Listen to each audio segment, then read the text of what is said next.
Today's video is all about ChainLink, blockchains, capital markets, crypto, DeFi, and much, much more.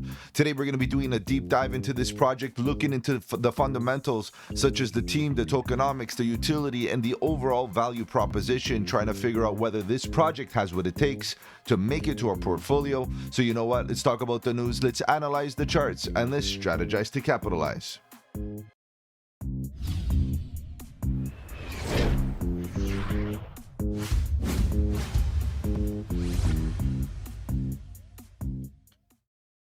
Welcome to the channel. My name is Mike, and let's get right into it, guys. If you're new to the channel, welcome.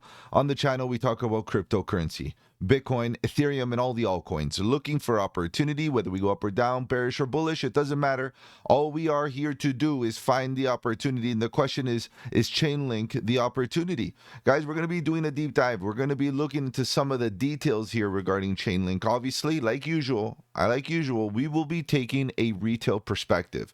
What does that mean exactly? Well, what that means is that if ChainLink is providing all the details required for a retail investor to be fundamentally bullish, that means they are going to have a good shot towards mass adoption. And obviously seeing individuals scaling in, buying the dip, accumulating ChainLink, and taking the time to actually learn about ChainLink. So ultimately, we need to ensure that we have all the documentation, all the communication, all the marketing in order to basically get the retail investor bullish. Okay, guys? So we're going to be going through the website. We're going to use the website as the main platform to navigate all the documentation. We'll take a look at white papers. We'll take a look at the team. Obviously, we'll take a look at their LinkedIn page to see what's going on there. What's the talent behind the team? And that way we can get very, very comfortable. Okay, so the in the description, I'll have some timestamps to let you navigate, to allow you to navigate the video. Obviously, it's going to be a full-on lecture here today, guys. You're going to know everything that you need to know pretty much about ChainLink. And then in addition to that, I will be releasing a the deep dive infographic all over the socials that you can download, and it's going to be high resolution so you can zoom in and read and keep it on the side. You know, I like using these as reference sheets because there's a lot of projects out there. There's a lot of cryptos out there that offer different value propositions, and sometimes it's just beneficial to be able to get a quick reminder of some of the details that, you know, these blockchains have. Okay, so let's get right into it. Let's see what's going on here with ChainLink. As you can see, the landing page is clear, concise, tells us exactly more or less what ChainLink is linking. You can see that, right? There are cryptos, DeFi, we know most of it. It's all about the DeFi and the blockchains. And then you can see a lot of other words here that relate to capital markets and traditional finance like banks and treasuries and bonds and this and that. Guys, the reality is that most of us product position ChainLink in such a way that it relates heavily towards, you know, financial markets, right? Traditional and non-traditional, or here in the crypto space. So it is very valid, but ChainLink is much more than that. It just so happens that the overall utility in this space, most of it relates to capital and, you know, currencies, and obviously the ability to use these marketplaces to trade and swap and so on and so forth. So we see a lot of DeFi and so on, and we know that this space is multi-chain. So we know that ChainLink ultimately, if it wants to be able to attract or be able to connect to the different pools of liquidity across this space, it needs to be chain agnostic. So we're going to be talking about a lot of these things. But before we get into that detail, let's just scrape through this website and try to get a sense of what they're offering us here. We have a lot of different logos. You guys know how I'm very critical about logos, right? And if there's any project out there that deserves or has the authority to put such logos, it should be ChainLink. Just keep it a reminder that ChainLink's an OG in this space. One of the first major breakthroughs of technology that we've had in the crypto space. Okay, it's highly regarded across the space in DeFi, and so you can see big names again. Coinbase, we got Ether 5 is another one that's been very interesting in the last little while. Newer but interesting. We have Pendle, GMX, if you guys recall, and so many others, different institutions, crypto institutions, and so on.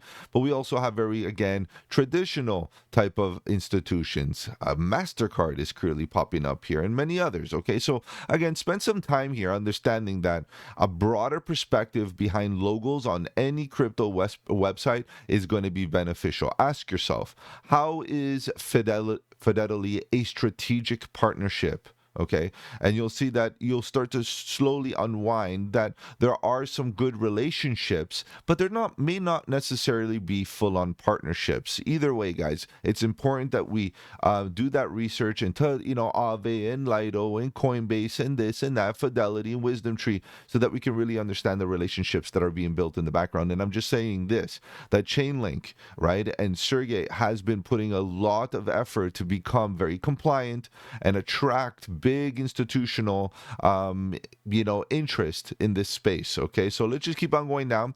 You can see the Chainlink co-founder Sergey Nazarov. His face is everywhere. He's a very, how can I say, public figure, not only for Chainlink but also for the crypto industry as well.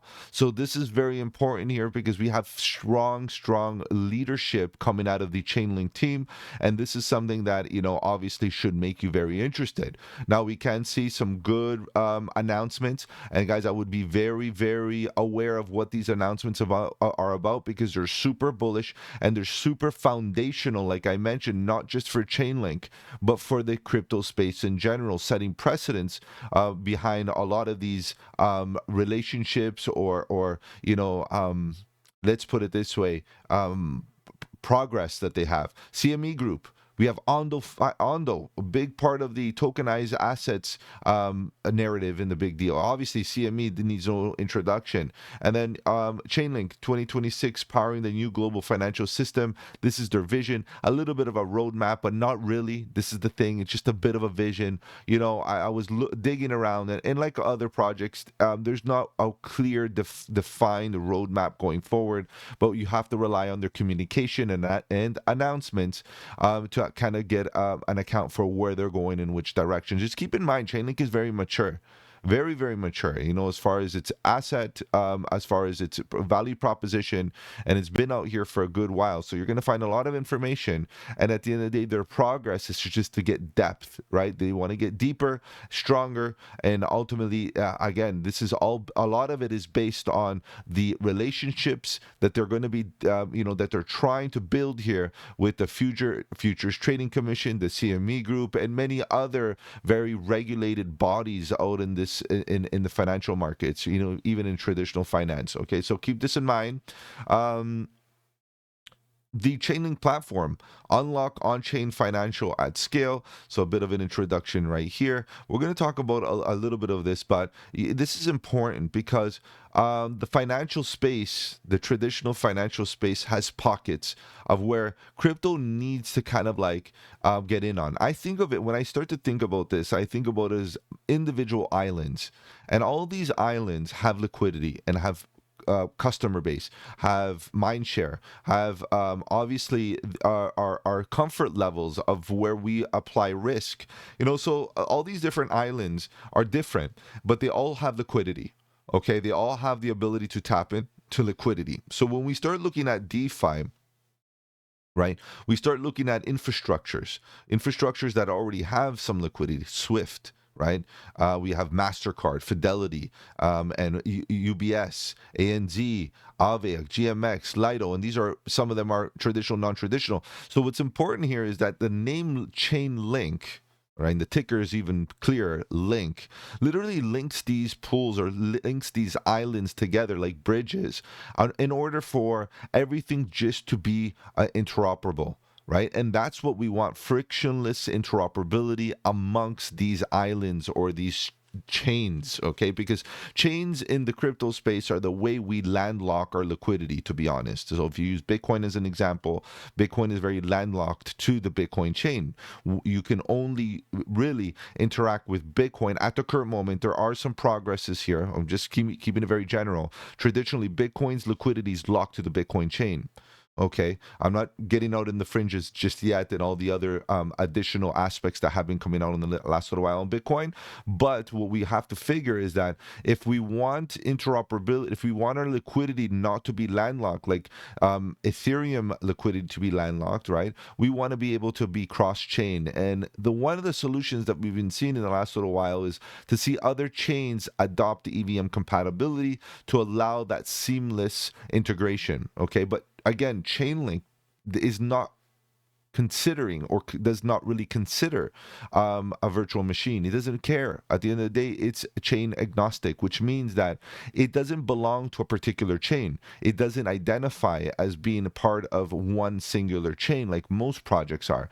It is part of all chains possible, again, in order to relinquish that liquidity across all those little islands and pockets across the space. So Chainlink has a very interesting concept here because we think about it as data, and rightfully so, because it is a data play at heart. But ultimately, we know that all of the liquidity that we have is all based on data. It's communication. Right? So how we communicate across these chains is how we're able to transfer value across these chains. And that value that is transferred through communication just happens to be liquidity capital, right? So our hard-earned capital. Okay, so let's keep on going now. Transaction value enabled, okay. Power, the next generation of digital assets and financial services. So a lot of communication. Expect that. Expect Sergey to be everywhere. We're going to see him to be, he attends meetings at the highest level of government. We can see him releasing a lot of, talks and so on. And these are important to show face and to be an actual leader in this industry. You need to show face, which is great. We see tokenized funds, stable coins, payments and settlements, on-chain data delivery, lending and borrowing, and derivatives. You can see that a lot of this has to do with finance and DeFi.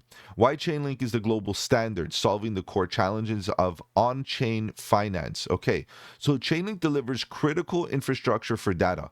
Okay, this is what I was just trying to say earlier, right? In my own words, and trying to make clear: identity, compliance, connectivity, and orchestration, enabling institutions, DeFi protocols, and this is important: institutions and DeFi, how they marry up right there, and on-chain applications. So DApps, what we're very comfortable here in the crypto space, to build, operate, and scale a wide range of financial products and services, and this is key because to work together in a cohesive way, we need that link. We need that chain link, right? Trusted by leading financial institutions and DeFi protocols. Again, we talked about Swift, JP Morgan, MasterCard, and so on. We're seeing the amalgamation in one sentence of Web3 crypto-based dApps and applications and traditional JP Morgans and MasterCards, built for security, reliability, and scale. So this is great, good stuff here. They have their blog and different stories and different accounts, Fidelity and Chainlink, and more Europe, first in Europe and doing its thing in Europe. This is great. In the news, feeds basically go live for Ondo. Just keep an eye on the Ondo narrative because that's a big one. Chainlink expands data streams to cover multi-trillion-dollar U.S. stock market, guys. This is where again, with that Ondo concept, this is where things are heating up because we know that the real-world assets is not just tokenizing your house and your car. The reality is tokenizing anything that is traditionally in the real world, putting it into a tokenized way on the blockchains. So this is very important. We start to see the stock market being tokenized. Okay, going forward, this is going to be the biggest transfer of our capital markets. In my opinion, this is going to be the restructuring of our capital markets, and what we're waiting for is some regulation news, and I think that's around the corner, guys. That's going to help Chainlink actually spearhead the first mover advantage in the decentralized space of the data narrative. Decentralized space. There are alternatives at the current moment that also provide very similar let's say value propositions, but they are not in a decentralized infrastructure.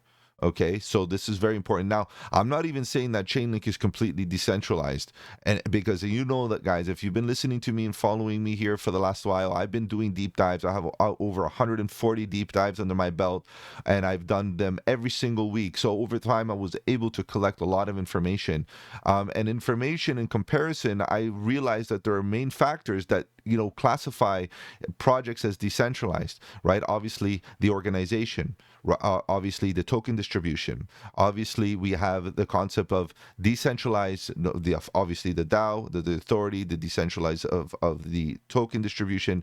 But obviously, we have other aspects, right? Which is the tech stack. Okay, the tech stack itself needs to be decentralized. So as we go through this deep dive, we're going to be looking at what aspects are decentralized and what are not. Okay, so again, bear with me, guys. We're going to have there's a long way to go here. And you guys know I get into the depth and we'll have that summary towards the end. But guys, it's important that you pay attention to the lecture because ultimately the test is when you're ready to deploy. Are you fundamentally bullish on ChainLink? So bear with me here, guys. So as we approach the footer, what a large footer. I've never seen such a large footer on a crypto website. But you can see there's lots of links, lots of different things happening. It's almost like a page in itself. You can see they're all over the socials. They got X, they got LinkedIn, they got a YouTube, they got Instagram, they got TikTok, they got everything. Discords, Telegrams, everything, Reddits, Facebooks, they're full on with the socials, which I appreciate. Okay, so their social right now is pretty good. Okay, and they got lots of other links, learning material, white papers, which we're going to touch upon in a second. Ecosystem. If you're a builder and you want to learn how to build within their ecosystem, you're going to get that support. They have a boot camp for getting involved, and so on and so forth. All right, guys, let's get going. Let's keep on going here.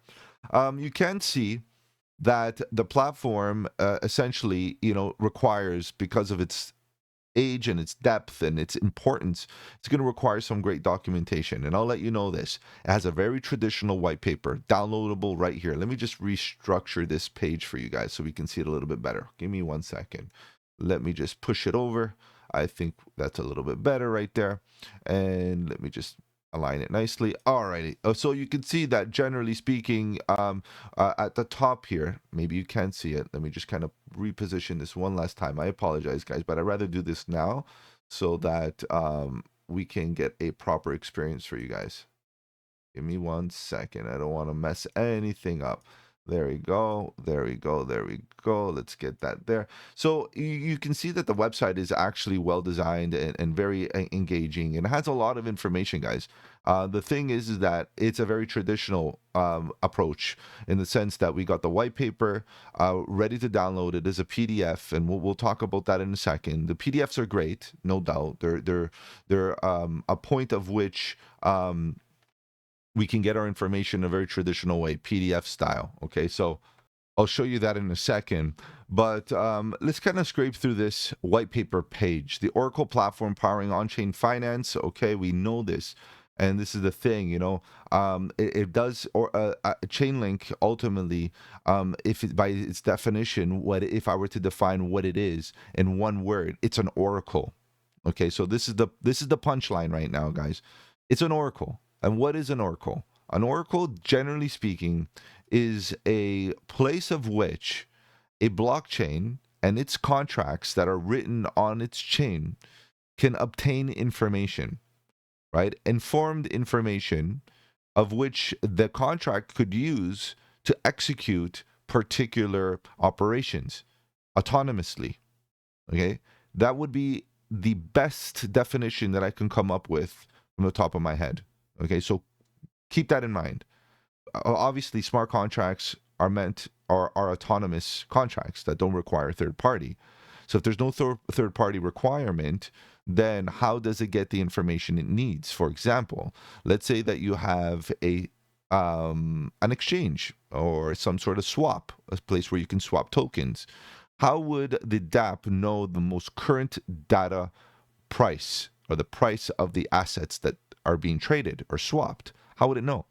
The smart contract would need a data feed. It would have to be able to tap into the real world, right, and see what the actual tradable prices are of those assets. right? And in order to do that, it needs a link to the outside world. And ChainLink is that data feed, that oracle, because ChainLink can tap into all those little islands, those pockets, those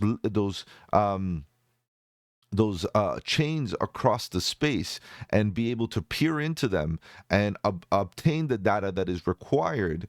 It's able to also provide the data that it's required in a central location from a one-stop shop feed, right? So this is important. So it's the Oracle platform powering institutional tokenized overview. So it's not just institutional. It began here in this space, even just via Ethereum and Aave and all the OG DeFi platforms in this space. Chainlink is and was and is still is and most likely still would be the main oracle of our space. Okay, it's the bread and butter. It is the foundation of the oracle. Now, like I can go on about this, right? And what Chainlink provides and its benefits and drawbacks for chains themselves, right? But again, this is not about that. This is about Chainlink. What does Chainlink offer? It offers a place that people can depend on, okay, or chains can depend on to obtain data. And the key term is dependable, okay, and even depend, if you just really want to read through that. The Chainlink endgame basically is trying to become a world ecosystem, right? So an economy, a tokenized economy across the world, a chain, linking all the different the world together and bringing all its liquidity in one accessible, agnostic environment or ecosystem. Okay, so very good stuff there. Chainlink 2026, powering the new global financial system. That's a video from, again, Sergey. I would highly recommend you check it out, but it's in no way a deep rundown as to what exactly the team is going to be cooking up for us in 2026. Okay, it's a good attempt, but it's not there. How Chainlink powers the future of global markets. Decentralized network infrastructure. So again, the Chainlink data standard provides on-chain applications with access to secure, reliable data from off-chain resources. Okay, so on-chain and off-chain. This is something that we got to talk about a little bit here, because as we go through, we'll see a little bit of what Chainlink does as far as its scalability. Its scalability has a lot to do with off-chain abilities as well as on-chain abilities.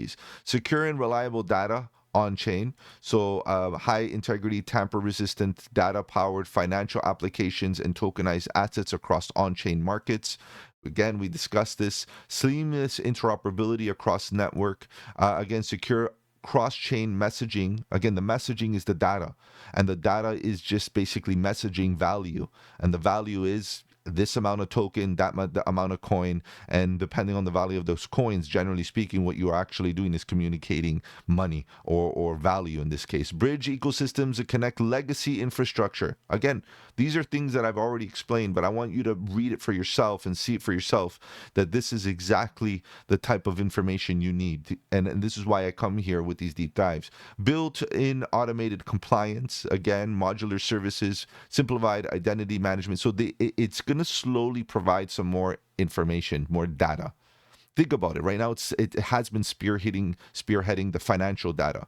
Now, going forward, we can start thinking, okay, identity data management, okay, and policy data management, reporting for compliance, the ability to report back in a very compliant way and provide that data back for compliant measures, right? Privacy preserving computing, guys. These are things that we want on chain, and they are going to have to be interoperable across chain for us to have a seamless experiences of users of these chains. But at the same time, it's, again, Chainlink is going to be that bridge across all of these chains to provide that information, whether it be, again, privacy preserving computing, so that, there might be some sort of a way to, with zero knowledge proof, with ZK, we might be able to provide our identities and so on, to unlock private smart contracts across any blockchain network. And again, Chainlink would have the data to provide that across the chains. Pretty great stuff. So they have traditional white papers, guys. I'm not going to use these today, because as I'm going through the website, I am strategically picking out all the information necessary to make it user-friendly and, again, retail-friendly. Most of these white papers, and I'm going to tell you, these white papers are not consumer or retail friendly. Okay, so if you want to download them and read them, go for it, guys. It'll take you a couple of days to kind of go through and understand and digest exactly what is being said, but I'm not going to do that here because it will take forever. And we'll move on. Just note that they have official white papers, no Git book. Okay, and to be honest, a Git book is not very necessary too much right here because the website does a great job highlighting what it is and its tech stack. Okay, so we got the platform. You can see different things: runtime environment, data streaming. You have everything here: data link, data transfer agents. You got all kinds of stuff: automated compliance. Again, the privacy standard. These are all new things that are coming out that were on the roadmap and are coming to fruition. And again, I'm still looking for what's happening next, and there's no real indication of it, but we can make assumptions. And that's very important, to make assumptions on what could be happening next. Okay. Let's see what else we got here. Let's go on to the next slide here for a second. So to understand it completely, we have to understand the tech stack, like exactly what is its platform about, okay? And there's different parts to its platform. So again, I'm not going to read this all because, it's pretty repetitive. But what's important is this visual, and I appreciate the visual, all right? Because we got some key concepts here. Number one, we got the data feeds, secure price and market data for DeFi protocols. We talked about that. Multi-layer aggregation for reliability and accuracy. So right into here, you can see how we have this whole stack right here that's dedicated to that concept right into here. And don't forget, you can see that we are dividing all of this ecosystem or platform, right, into, let this recycle back because I wanted to show you something. And you're going to see that it's basically divided between traditional finance and obviously crypto-based or Web3-based finance, non-traditional. And you can see decentralized finance and traditional finance right into here. So it's not even really focusing on crypto. In fact, it's now focusing to link, again, that name is perfect, ChainLink, to link the traditional finance with the non-traditional finance, the decentralized finance. And those links are, agnostic. They don't care. They just want to link it all up. Guys, perfect vision and perfect idea here. And it's a software solution that eventually, guys, we are going to desperately need. And we are seeing it in real time that crypto is embracing the traditional finance, and the battle of the traditional finance and decentralized finance has arrived. So next thing that we can see, right? We can see the obviously the cross-chain capabilities, the verifiable. So the cross-chain identity. So we have the cross-chain interoperable protocol enables secure cross-chain messaging and token transfer, designed with defense in depth secure architecture. So policy, identity manager, compliancy. This is compliant. This is what we, cross-chain identity is what we want to be able to, also transfer across chains. It's not just our value or coins or whatever the case is, right? We want to be able to transfer a lot. So this is important. We have obviously the blockchain privacy manager. Very interesting stuff here. Private transactions. So the layer of privacy, right? Digital transfer agent data. A lot of concepts here also with regards to verifiable random functions. Okay, these are things that we're gonna, you're gonna have to understand that randomness is hard to achieve in this space because it requires trust, right? The reality is computers cannot generate random, right? It's all pseudo-random. And because of that, there has to be a level of dependency or a level of trust with that random. So verifies backing of on-chain assets. Sorry. So with that random, it provides provable fair randomness on-chain. Uses cryptography proofs to verify outcomes. So if you don't trust the randoms, for example, let's say you wanted to release a random NFT to a random individual. How do you know that it's actually random and not strategically placed, right? It's going to be either a pseudo random, which is going to have a seed, which can technically be reverse engineered, or you're going to have some sort of proprietary algorithm that does it, and it enables automated transparency and obviously the proof that it is random in certain degrees, right? So these are all important stuff. So we have on-chain data, ODP, and then so on-chain data, obviously the ChainLink data standard provides on-chain applications with access to secure and reliable data. That's the thing that most of us talk about when we talk about ChainLink. Then there's the cross-chain interoperability, which again I spoke about many times. On-chain compliance, again, the Chainlink compliance standard enables storage of identity, which we just talked about. Privacy enables institutions to incorporate privacy into key parts of the transactions. You can choose what you want to make private or not private, and perhaps in a modular way. And then the Chainlink runtime environment. Environment enables any data blockchain system and Chainlink service to seamlessly be composed into a unified workflow. It's unifying the chains, the cross chains. This is it. Okay. So you can see some powering some major financial services, um, relationships, partnerships, whatever you want to call it, traditional, non-traditional, doesn't matter. Chainlink is packed with all kinds of different relationships. Okay, it's very important stuff here, and that's that. So again, even proof of reserves can be here, can be placed here. Verifies backing on-chain assets, enabling automated transparency for circuit breakers. And this can be used for both decentralized finance and traditional finance, right? A lot of good automation triggers smart contract execution autonomously and automatically, supports time-based, price-based, and event-based conditions. And this is the beauty behind smart contracts, but even better, across chains, guys. So this is what we're pretty much going to. Now, the concept of scalability and decentralization. So let's leave this up here for a second, okay?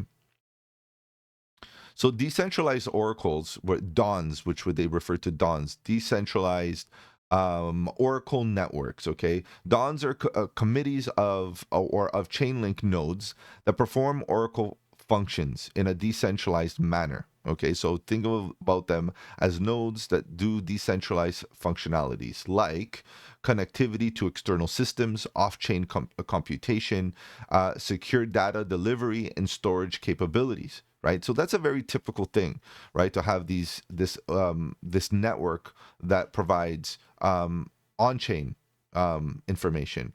Off-chain reporting essentially allows the scalability of the chain, right? So OCR improves scalability by allowing nodes to aggregate data, so to put data together in a small bundle, okay, a package, off chain before it's put on chain, because you know that ultimately you don't want to have so many transactions on a chain if not necessary, because it's going to add congestion and so on. And submit a single report on chain, and that which is going to be a package that consists of different things, of course, and reducing almost like a wrapped version that combines multiple data sets, right? In that case, you're going to lower gas costs because you're doing it all in a package rather than individually. Higher throughput, of course, because it's scaled up through that package, and then reporting and consensus amongst oracles in nodes doesn't change. Ultimately, this is how they're able to achieve a bit of that scalability. It's good stuff, you know. I think that Chainlink right now, from its tech stack perspective, definitely has it all kind of ironed out. Okay, so important stuff. Now, let's get right into some other things regarding Chainlink. So we covered its its tech stack, its value proposition, and its main ideas here of what it is. Now, you know, where do we go from here? We have their blog, well-defined blog, lots of announcements, lots of things happening. Sergey's everywhere. You can see his face everywhere.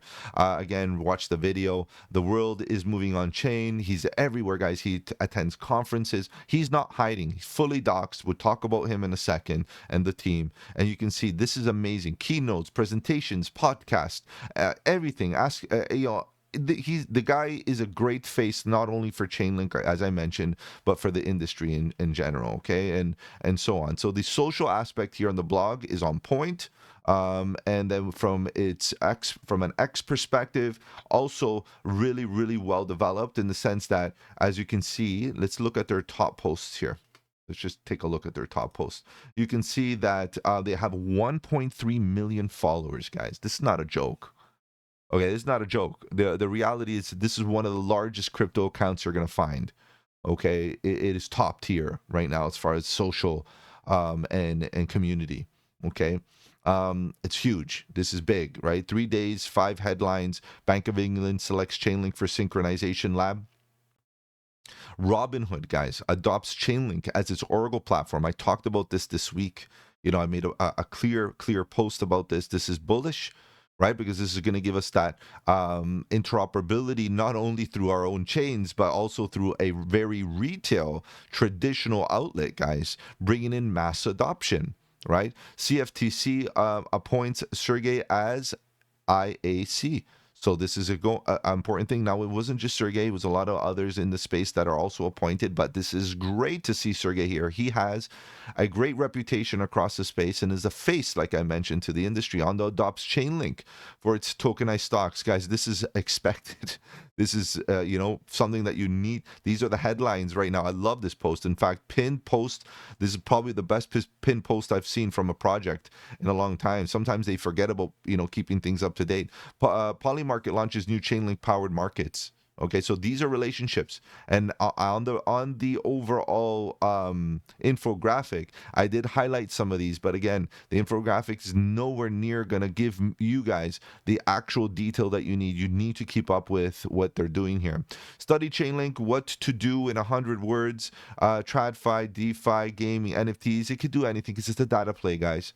Right? It's a data play. It's not specific to cryptos or anything. Any communication, any valuable data that needs to be sent across chain, again, in a chain agnostic way, Chainlink is going to be the software solution. It has nothing to do with an exact coin or token or NFT. It doesn't matter. All of it is accepted. They'll take it all. Okay, so think about it. Most solutions offer a single capability. Chainlink, guys, it's like I read this already in advance. I promise you, I try to keep these deep dives as organic as possible so that I am very almost like a review, like a reaction review. And guys, this is great. Most solutions offer a single capability. Chainlink delivers it all. Beautiful statement here. Data, interoperability, orchestration, which is part of that interoperability, but maybe taking it to the next level, compliance, and now one of the hotter narratives that we've been yapping about in this space, privacy. So great stuff. Polymarket relationship, and so on. Private transactions. This is a hot topic and picking up quite a bit here in the last little while. Since I've been doing the deep dive in the last few days, I may not be totally up to date with what Chainlink is doing because, again, doing the research, doing the infographics, preparing the video, I don't have the last days or 2 days worth of posts, and these guys are cooking. They have this is Sergey himself, as you can see, excited to join the great group, and this is calling regarding the CFTC, and these are the new individuals from Uniswap, Coinbase. We got many others, Rothera Markets, Polymarket, and there's different A16Z guys, big. Management, VCs, all kinds of different things, Grayscale, guys, crypto.com, and so much. I know I'm missing out. Kraken, there's so many. DraftKings, what are they doing there? We got Robinhood, Gemini, Solana Labs, and of course, Sergey there representing not only Chainlink, but his way of being here in the crypto space. So that's great to see CFTC involvement because, again, we need these leadership mentalities to be there to spearhead our first mover advantages in entering the traditional finance space, but more so, representing at the highest quality possible. So I appreciate this. This is great to see Chainlink there, and again, lots of good stuff here. Chainlink Reserve, the Swift Bank of England, and Chainlink. That's a nice, relationship, and many others coming out hot here, as you can see. The whole ecosystem, Ondo and DeFi, what a major announcement, guys. We talked about this. So this is why it's important that we keep up with things. Because if you don't have a roadmap, and Chainlink does not have an official roadmap, there's a level of centralization there, right? Not completely clear, right? Because what you really have to do is now trust that the team is still cooking. And whenever you put that word trust, you have to understand there's a layer or a feeling of centralization there. In the crypto space, we want trustless. We don't want to trust anybody. We shouldn't have to trust anyone. Unfortunately, Chainlink kind of puts it in such a way that we are going to have to trust them just a little bit in many aspects. One of which is the direction of where Chainlink is going. Why? Is because number one, their roadmap is not clear. It's not there, not readily available. We can pick apart, some of their communication, which is great, their blog posts, which is great, their Sergey's, podcasts and all of that social engagement to pick apart and read between the lines and hear from his mouth where he sees the vision. However, having it in a formal way nowadays, especially with a project that has a good track record already, they seem to feel no need, which fair enough, right? We're going to have to say, well, Chainlink's been around for a while.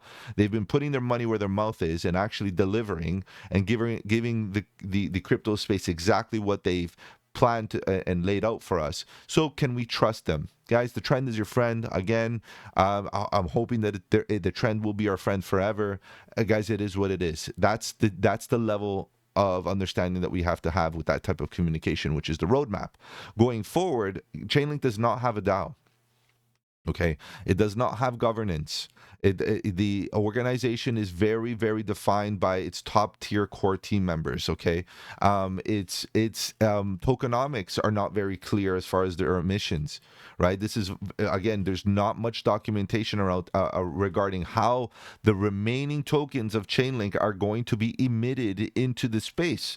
They are just randomly chosen by the team, by the organization, to the foundation to actually when they decide to release tokens. There's no vesting. There's no emission schedule of any sort that we can really depend on to give us that clarity. Unfortunate. Now, guys, if you know something that I don't, because I've been doing research and trying to dig and find, if you guys have something that I wasn't able to find, feel free to share it, leave comments in the description, join the Discord, get out there, because really a project like this, that is based on, trust, in this case, leaves again a layer of centralization where we are forced to trust Sergey, to trust Steve, to trust Giovanna, to trust Camel, to trust people that they are going to be doing the right thing for Chainlink and putting the project in the right direction. So far, so good,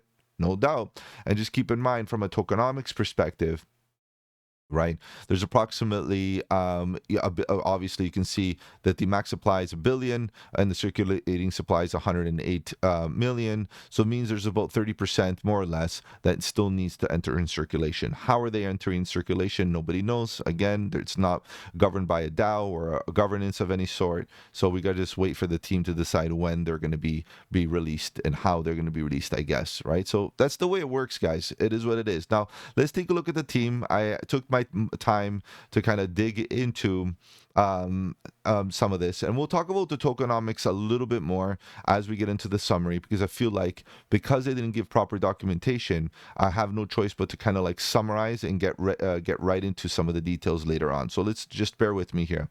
Chainlink, they got a huge team, massive team, one of the largest teams I've seen, if not the largest.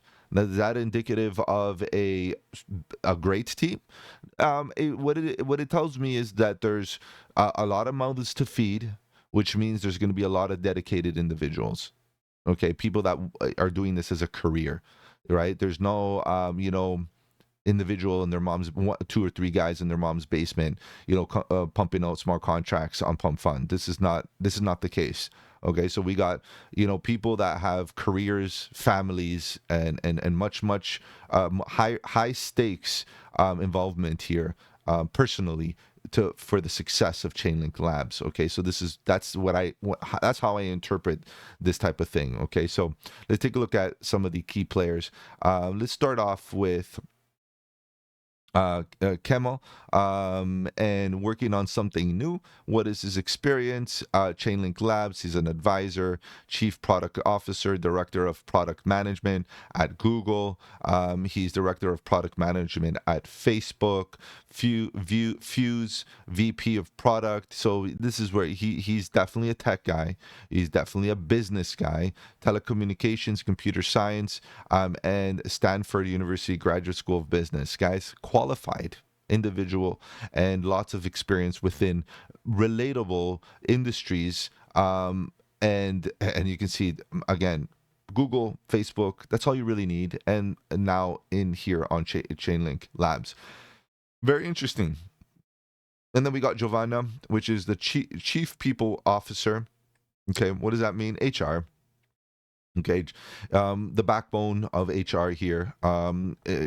It is what it is. Head of HR for games, Netflix, Wildlife Studios. Okay, you go Uber, General Electric. These are big companies, right?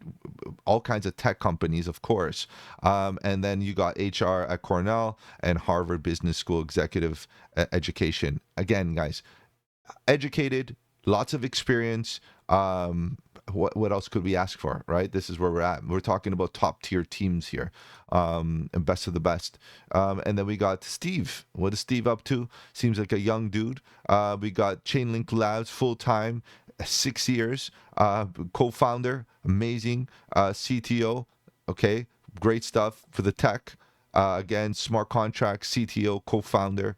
Okay, so we got co-founder and CTO. This guy's founding and CTOing everything. Software engineer, teacher's assistant at NYU. So computer science and NYU. But what's interesting is that he's a top chef, right? This guy is literally cooking all kinds of founding all kinds of different things, exchanges, small contract platforms, and now he's cooking for Chainlink Labs. So great stuff. We need some engineer talent and so on. So this is what we got. And then last but not least, okay, just so that we can make it very clear here, the team is large and there's going to be tons of talent. I'm sure there's legal individuals that are handling their legal concepts and, all kinds of different things, and developers, blockchain developers and engineers and so on. And we can go through all those, but it would just take, a couple of days, but we're not doing that. Sergey, at the end of the day, in my opinion, as a leader, you couldn't get any better. Like, there are great leaders in this space. He is definitely at the top of the pile. Okay, so just keep that in mind. He's been building. He's a pioneer in this space, and it's very important that we address his status as being a pioneer in this space, because he's seen this industry grow from nothing. And being an individual that has been here in this space for a good while, guys, I've seen him grow, and I see where he's wearing a suit, guys, and he's out there speaking at the highest levels of government, and getting involved at tables that not many people can sit at. And that's what we want to see, this type of leadership. Chainlink Labs helps leading smart contract teams, individual developers, and large enterprise apply the power of Chainlink to their smart contracts. Okay, this is important. This is where he is. He's the co-founder at Smart Contracts. Again, co-founder. These guys have been cooking. You can see that the previous guy that I just covered, I forget his name, I apologize, but you can see that they have a very similar resume. It looks like they grew up in this space together, which is great. Crypto Mail, founder, he's cooking, guys. This guy cooks. That's all he does, is he founds and creates and co-founds and creates. And that's the type of track record you want for this space. Not someone that's idle and just sitting around and waiting for something to fall on his lap. This guy's cooking. So New York University, philosophy, management, and so on. The guy is, as far as leadership, top tier. Okay, so go do some research, guys. Go check him out. Check out the team. I just want to make it very clear that the team is right now driving the roadmap of this project. Okay. And now, knowing that the team is about, and maybe just an introduction that I provided, just note that the roadmap, we can, infer, we can come to a few conclusions. Okay. There's some assumptions. Expansion of different staking and stronger crypto economic guarantees. I think that's very possible. Broader CCIP adoption across chains and institutions. Of course, cross-chain capabilities. continued growth in proof of reserve and real world asset integration. Guys, as the real world asset narrative builds, we're going to have to see ChainLink provide the data necessary to get that whole industry on board on the Web3 space. And the proof of reserves are all going to be more important than ever. Advanced off-chain computation and decentralized on-chain network capabilities. This is something that we've talked about, the off-chain computation and the on-chain computations. Obviously, future developments there. Enterprise and institutional blockchain integration. Again, the enterprise and institution brings in that real world, brings in institutional aspects like other banks, global banks, and banking sectors, and so on and so forth. And these are the levels, this is the depth that we could expect their milestones to in the next little while to go on their roadmap. But again, I think what we're doing is just letting them cook because they have a history of doing what they got to do and reaching milestones. So is there a bit of trust that needs to be placed here? Yeah. Okay, so that's that. Now, I do have a infographic for you guys. As usual, the infographic is a big one. It's an important one. So let me see if I can get that going for you guys. So this is the infographic, guys. Expect this to be all over the socials. I'm going to be posting that all over the socials so you can get access to this, download it. Just as a reminder, the full review of this video of the deep dive, which is, again, an hour-long lecture on what this ChainLink is all about, is going to be all over the socials as well, alongside with this infographic that is downloadable and is high definition, so you can zoom in as I'm zooming in here, and you could read it at your leisure and use it as a reference going forward if you want to just remind yourself of what ChainLink is all about. Okay, so let's begin, and let's see what we got going on here. Ecosystem. Let's talk about that. Okay, so traditionally when I talk about an L1 or I talk about a project, I talk about, the different projects that are built on the L1. In this case, I'm taking a different approach. I'm just talking about as an ecosystem, which industries or which topics, let's say, or narratives is it tapping into? Okay, so its ecosystem is comprised of lending markets, perpetual exchanges, perp dexes, and centralized and decentralized, synthetic asset platforms, again, very, very new innovative ideas, traditional financial institutions, we know this, on-chain tokenized assets, and cross-chain financial systems. So its ecosystem is not dedicated just to Web3, but even the traditional markets. And that's where it's chain agnostic, and it's not only blockchain agnostic, but it is basically ecosystem agnostic. It doesn't matter if it's a decentralized ecosystem or a centralized ecosystem. It wants to link in its chains everywhere. Okay, so pretty good stuff here. Utility. What is a link as a token used for? That's what this is about. Like, why do we need to buy ChainLink? Link. Okay, there's a couple unfortunate things that I need to be very clear about. Number one being that one of its utility is not governance. Okay, so it's not like you're going to be able to participate in any way, shape, or form regarding governance, which means that paying Oracle service fees, securing the network through staking, and incentivizing node operators. That's really what you got here. Such a big project would incentivize individuals to want to hold if they were able to be a part of it. And decentralize the authority, or decentralized autonomous organization, which is what is a DAO, will allow people to vote on various aspects, including how the reserves or the funds or the ecosystem funds or whatever type of treasury they may have, how it's going to be spent. And in addition, how maybe tokens are going to be distributed, or maybe some, tech innovations or tech focuses. What are they going to be layering up on their tech stack in the next little while? So there's no voting happening, and that introduces a layer of centralization. Okay, so the roadmap, no real roadmap development is communicated through the socials. Everything's on the socials. There's no dedicated or formal roadmap. Okay, so everything is like through socials and through assumptions. So growth assumptions can be made, which we discussed already. And, because it is faith-based and trust-based, unfortunately, it's not a very great or clean representation of what the crypto space is all about. Now, at least a highlight, a quarterly highlight, just to say, okay, this is what we're going to be doing in the next quarter. the next quarter, after throughout the years, what are we going to be doing? What are we going to be highlighting? Where are we going to be? Where are we going to be putting those 600 plus people to be working on in the next little while? We would want to know just a little bit of something. So, more detail there. A video is nice. I know Sergey came out with that video, but in my opinion, put it in writing and making it a little bit of clarity puts ownership on them. But again, guys, they've been killing it. So do we trust them? Do they need a roadmap? Do we need that? I don't know, guys. You have to do your due diligence and make your own decisions. The team is 10 out of 10. There's nothing else I could say here. It's a large team, experience, talent, and the fields of computer science, blockchain, and business, and many others.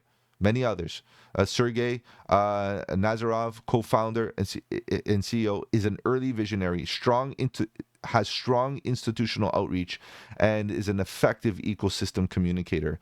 And this is one of the best value propositions that we can have for any blockchain or software solution. Okay, so he is definitely a great leader. And again, the team is large and very talented. So as a whole, guys, you got a 10 out of 10 right here from me. Their socials, 10 out of 10, 1.3 million followers with strong engagement. Discord, Telegram are active and well established, to the point that for some reason I got booted off their Telegram. Just for some reason. I was able to contact one of the community managers on the Discord, and within a few moments, I was already back on their Telegram, which means that it is, being kept up. There's somebody there, right? Which is rare, especially in these market conditions. And not only do they have Discord and Telegram, but as I mentioned during the full deep dive, guys, they have Reddits, they got YouTube channels, they got everything.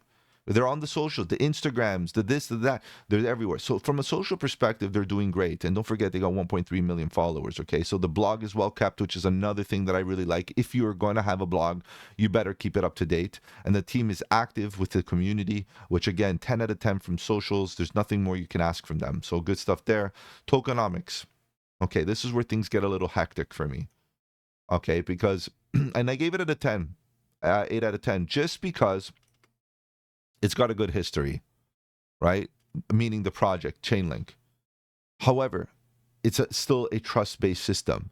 No clear emission schedule for the remaining 30% of coins, more or less. There's more or less 30% that needs to be emitted. There's no clear schedule. So we don't know how they're going to be released and when and in which capacity. Approximately 35% is allocated to early stakeholders at ICO, which is that very important at this stage? Not necessarily, because it's been around for a while. So we can assume that a lot of that 35% has already been kind of distributed out to many other individuals, many other holders. So that's fine. But still, just understand that there's a level of centralization from the get-go. And it's normal, right? Fair launch is not always the best, and fair launch could have its benefits, but it wasn't a fair launch. But it's been around for a while, giving it time to kind of distribute those tokens, especially after bear markets and so on, when people capitulate and sell. Okay, and then it redistributes tokens to other people. So that's not a bad thing, and we got to keep that in mind. It's not a new project, let's put it that way. Treasury is centralized. That's where things get a little hectic again, because their treasury is governed by the team or the members of the treasury, and it's controlled by ChainLink Labs. So this is a scenario where you have to, again, trust the members of the lab, of ChainLink Labs.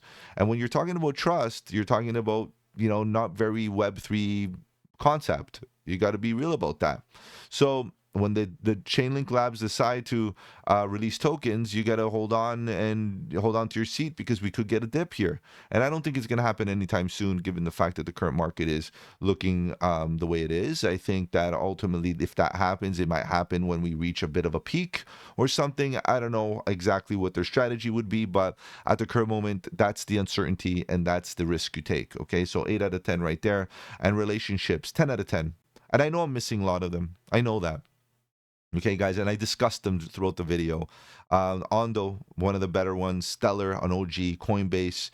I know I'm missing Robinhood. I'm missing a couple others, guys. I know SBI Group, S&P, Swift, Synthetics, Aave, Lido, and more, many more.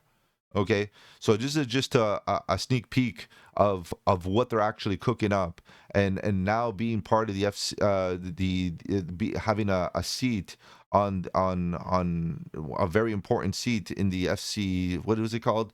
CFTC. Honestly, it's really good to have that, representation. So exchanges, Binance, Coinbase, Kraken, OKB. It's literally on all exchanges. There's no more exchanges you can expect to be on. I'm just letting you know that if you're going to plan for an exchange listing to trade this, you're not going to get one, right?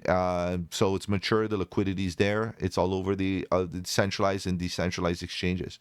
So you're going to get stability, liquidity of stability, and that's obviously a sense of peace of mind, to be able to buy and sell pretty much anywhere. So that's pretty good stuff. As you can see, as I was making the video, the price was at about $8.38. It could have fluctuated. Its trading volume is great, 11% of its market cap, something that I like. 70% is already in circulation. Max supply is 1 billion. It's pretty good. Now, let's talk about my verdict, okay? And my verdict is not necessarily a verdict, but it's more like a summary, okay? I'm summarizing the summary or giving some extra points.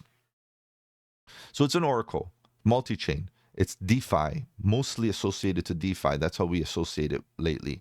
And it's a data play at its core, okay? No DAO or on-chain governance. Most tokens are already in distribution. Trust ChainLink Labs. You need to trust. There has to be a trust factor, or else, and because it's not completely decentralized. Decentralized Oracle networks, DAWNs, committees of Chainlink nodes that perform Oracle functions in a decentralized manner. This is the importance of what they are offering here. And then they have the off-chain reporting, which is the OCR, improves scalability by allowing nodes to aggregate data off-chain and submit in a single report on-chain, basically a package of data instead of doing it individually, and offering that scalability. Okay, core products and utility, which are data feeds. Okay, this is what they focus on, their core competencies of data feeds, verifiable random functions, proof of reserves, CCIP, cross-chain interoperability protocol, main value proposition, and automation based on their smart contract platforms. Okay, so going on forward, you can see that Chainlink, even from its price perspective, at the current moment, it's at the bottom of the range. And for me to come out saying that it can do a 12x, in my opinion, it could be a bit ambitious. However, given its current price and its previous high, most of it is just a recovery. The rest of it is expecting a higher high.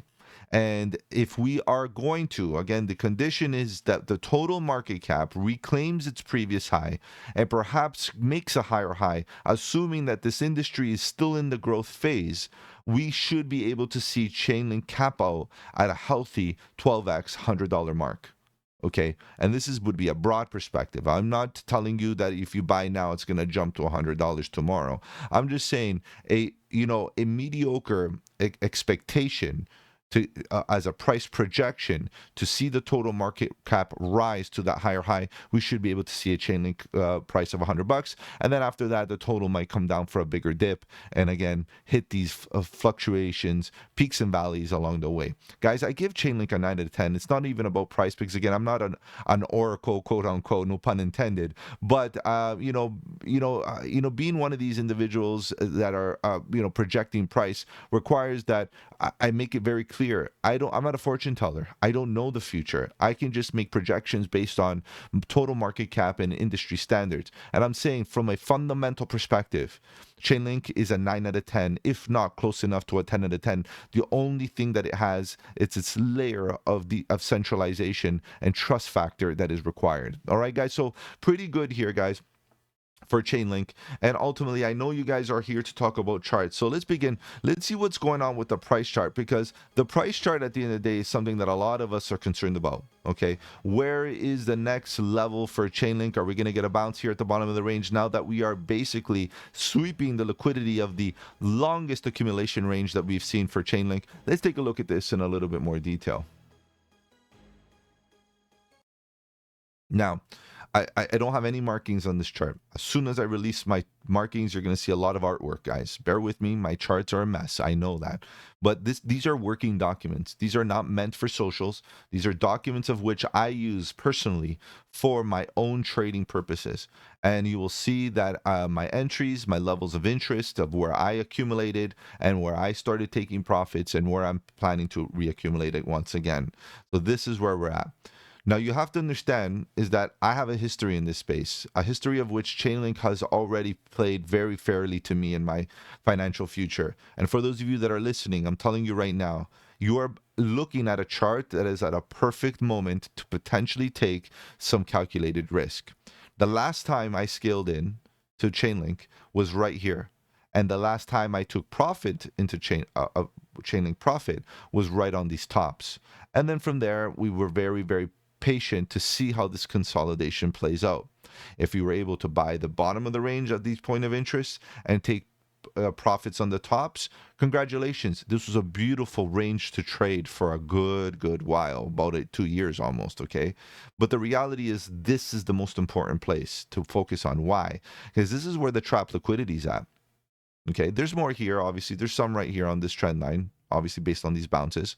People putting in long orders that are holding limits and now capitulating based on this dip. But the most of the capitulation is going to happen here. Right, and the reason being is because of the volume, the market participation, defined by the point of control right here, the red line. And this was where I started scaling into Chainlink and built my position. So right now, if I were to be holding all my bags, which I'm not, but if I were to be holding, I'm holding some, no doubt, a good portion of it, it's going to now test my entries. And markets tend to do that. We have to understand, especially beautiful accumulation ranges like this that are easy to passively accumulate. The market tends to know that there's liquidity here to be hunted. And limit orders that definitely have not filled that may want to still get filled upon the breakout of this zone. So we are hunting, stop losses. We're hunting liquidity that could be picked up right here at the breakout zone once again for a potential continuation. Now, let's continue looking at what we have at the current moment. Guys, we fell through the imbalance. I made this very, very clear. And it's not just Chainlink. We have many projects that had imbalances below a beautiful structure and defined by volume, as you can see.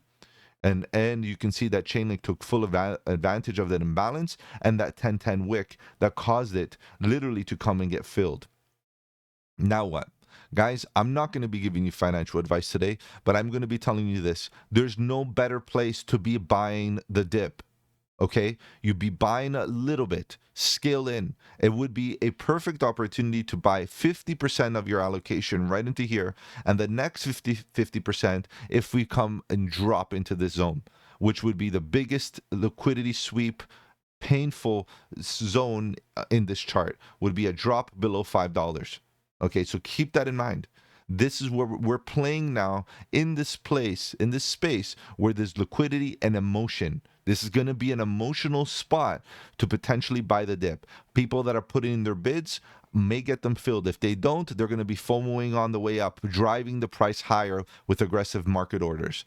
If there's a lot of liquidity, there's going to be a chance that, you know what, the market's going to come down and pick up some of that liquidity, because that's what the market does. Liquidity is a magnet.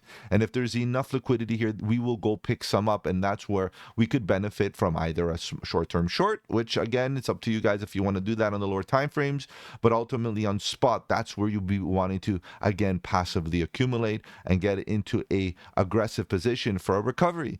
If not, if you are not in the same mentality, you don't concur with this idea, then ultimately, guys, you think that Chainlink's going to break down and fall to the abyss, and that would be the end of Chainlink, Bitcoin, cryptocurrencies, and all of that. And there's a lot of that FUD, a lot of that uncertainty currently permeating throughout the space. So you have right now the opportunity to put some big boy pants on and decide whether this is an opportunity to either buy the dip or get the heck out and run. Guys, I'm going to tell you this. Every time the market gets into this very fearful capitulative state is when it is the best time to buy the dip. Don't take my word for it. Scroll back time and go watch the sentiment or figure out the sentiment of the market when we were here going sideways for 600 days here on ChainLink. Let me quickly measure to refresh my memory here. 504, 530 days of sideways floor price, and then bang, stablecoin with the opportunity of a massive pump. Let's see if we can get a proper pullback here, and let's check out Synergy Signal to see if we can catch an edge here on the daily. Just by the way, guys, if you want to know more about Synergy Signal, it's a custom oscillator developed by myself.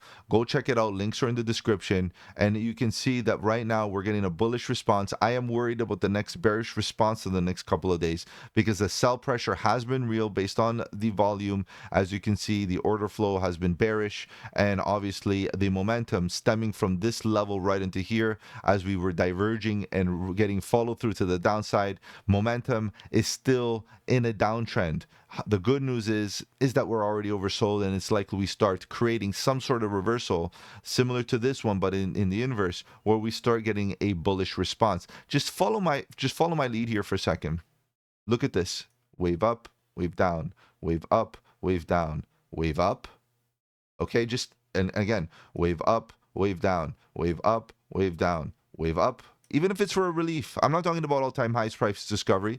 Even if it's for a 20%, 50% pump to previous highs, let's get to $25, right?